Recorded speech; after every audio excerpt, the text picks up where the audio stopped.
পুত্রবধূকে নির্যাতনের অভিযোগ গ্রেফতার করা হলো এবার তৃণমূল নেত্রীকে। গ্রেফতার তৃণমূল নেত্রী ইলা বাগচি। ধৃত গাইঘাটা পঞ্চায়েত সমিতির সভাপতি। ধৃতকে ঘিরে উত্তপ্ত গাইঘাটা থানা চত্বর।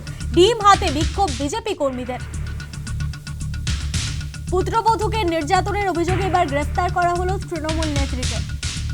ফোনে রয়েছে প্রতিনিধি উৎসব মণ্ডল। উৎসব, পুত্রবধূকে নির্যাতনের অভিযোগ তৃণমূল নেত্রীর বিরুদ্ধে, আর কি কি অভিযোগ করছেন স্থানীয়রা?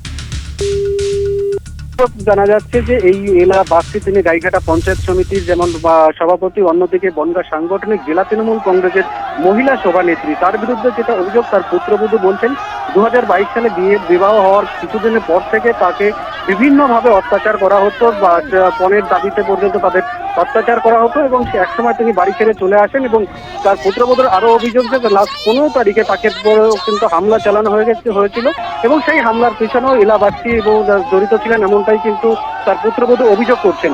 আজকে এলা বাগচিকে যখন বনগাঁ আদালতে নিয়ে যাওয়ার জন্য গাইঘাটা থানার থেকে বের করা হয়, সেই সময় দেখা যায় যে এলা বাগচি গ্রেপ্তার হয়েছে। এই খবর পাওয়ার পরে সেখানে সাধারণ মানুষ এবং বিজেপি কর্মী সমর্থকেরা থানার জমায়েত করেন, দিন হাতে তারা সেখানে অপেক্ষা করছিলেন। যখন তাকে থানা থেকে গাড়িতে তোলা হয়, সেই সময় সাধারণ মানুষ যারা ওখানে উপস্থিত ছিলেন আগে থেকেই, তারাই দেখা যায় তাকে ডিম ছোড়েন, এবং তার কাছ পর্যন্ত পৌঁছে গিয়ে দেখা যায় তাকে মাথায় ডিম ফাটানো হয়। এমনটাই কিন্তু আজকে এলা বাগচিকে যখন থানা থেকে বের করা হয় সেই ছবি ধরা পড়েছে, এবং তাকে কেন্দ্র করে বলা যেতে পারে সাময়িকভাবে সেখানে উত্তেজনা ছড়ায়, যদিও পুলিশ পরিস্থিতি সামাল দেয়।